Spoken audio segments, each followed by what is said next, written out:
ஆச்சி பாதாம் ட்ரிங்க். ஆச்சி பாதாம் ட்ரிங்க் ஒன்னு வாங்கினா ஒன்னு ஃப்ரீ.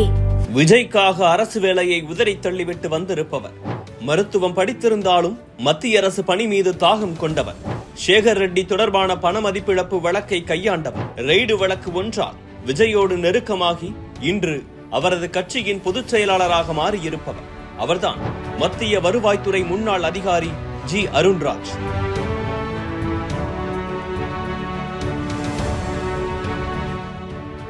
தமிழ்நாட்டில் உள்ள சேலம் மாவட்டத்தைச் சேர்ந்தவர் அருண்ராஜ். பெற்றோரின் விருப்பப்படி மருத்துவம் படிக்க எண்ணியவர் சென்னையில் உள்ள மெட்ராஸ் மெடிக்கல் கல்லூரியில் சேர்ந்து மருத்துவமும் படித்து முடித்தார்.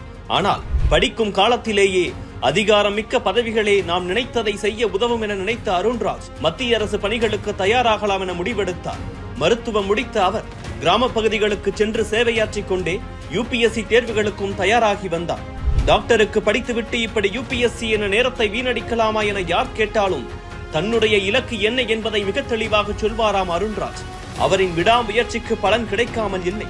ஏறக்குறைய 5 ஆண்டுகள் மருத்துவராக அரசு மருத்துவமனைகளில் பணியாற்றிய அருண்ராஜ் 2009ஆம் ஆண்டு யூபிஎஸ்சி தேர்வில் தேர்ச்சி பெற்று இந்தியன் ரெவென்யூ சர்வீஸ் எனப்படும் மத்திய வருவாய் பணியில் இணைந்தார்.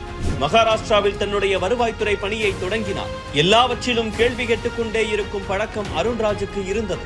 செல்போன்களில் வரும் பேக்ரவுண்ட் வாய்ஸ் ஏன் இனிமையாக இல்லை, படிப்புக்கும் புதுமையான எண்ணங்களுக்கும் ஏன் இத்துணை இடைவெளி என்றெல்லாம் வித்தியாசமாக கேள்விகளை கேட்பாராம் அருண்ராஜ். அதனை மறக்காமல் தன்னுடைய பிளாகிலும் எழுதி விடுவார்.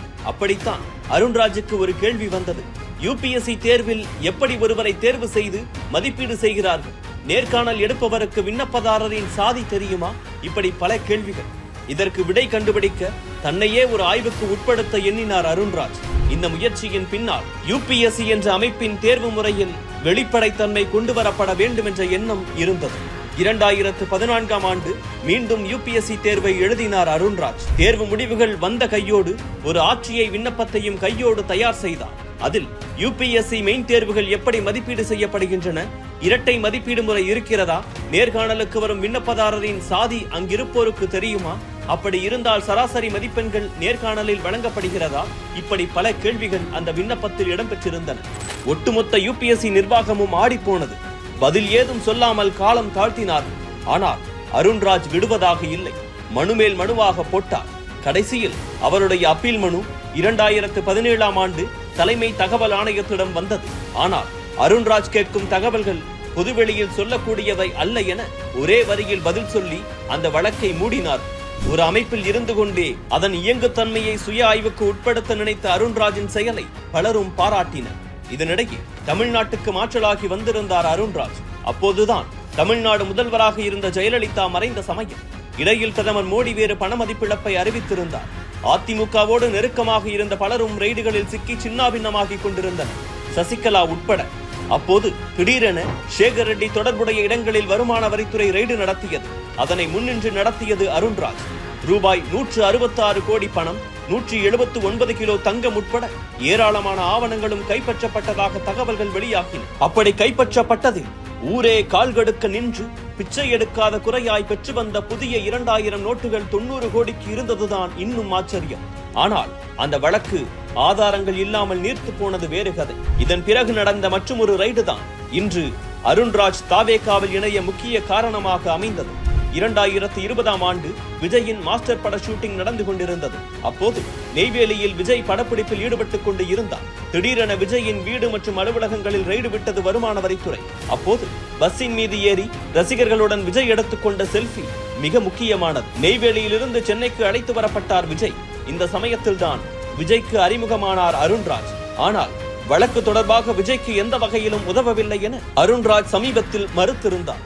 இதன்பின் இருவரும் அரசியல் குறித்தும் மக்கள் நல விவகாரங்கள் குறித்தும் அடிக்கடி உரையாட தொடங்கினர். அப்போதிருந்தே கட்சி தொடங்குவது, அதிகாரம் குறித்த பார்வை, பல விஷயங்களில் இருவரும் ஒருமித்த கருத்தை கொண்டிருந்ததாக பார்க்கப்பட்டது.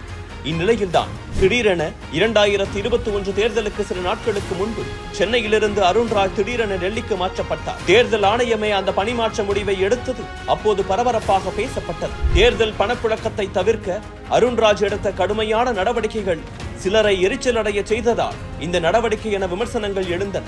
இதன் பின்னர் அமைதியாக இருந்து வந்த அருண்ராஜ் விஜயின் தமிழக வெற்றிக் கழகம் கட்சி அறிவிப்பை அடுத்து கட்சியின் தேர்தல் ஆணையம் தொடர்பான வேலைகளில் அவருக்கு உதவினார். ஒரு வழியாக தமிழக வெற்றிக் கழக வேலைகள் முடிந்து 2026 தேர்தலில் போட்டியிட அந்த கட்சி தயாராகி வரும் வேளையில் தனது பதவியிலிருந்து மே மாதம் விருப்ப ஓய்வு பெற்றார் அருண்ராஜ். அப்போதே அவர் தமிழக வெற்றிக் கழகத்தில் இணைய இருப்பதாக பேசப்பட்டது. இந்நிலையில் விஜயோடு இணைந்திருக்கும் அருண்ராஜுக்கு தமிழக வெற்றிக் கழகத்தின் கொள்கை பரப்பு பொதுச் செயலாளர் பதவி வழங்கப்பட்டிருக்கிறது. எப்போதும் மக்கள் கொடுக்கும் அதிகாரத்தில் இருந்தே மிகப்பெரிய காரியங்களை செய்ய முடியும் என்ற பயணத்தை தொடங்கியிருக்கிறார். அதே நேரத்தில் ஊரக வேலைவாய்ப்பு திட்டம் குறித்தும் மாநில அளவில் அதிபராட்சி முறை இருக்க வேண்டும் என்பது போன்ற அருண்ராஜின் கருத்துகளும் விமர்சனத்திற்கு உள்ளாகி இருக்கின்றன.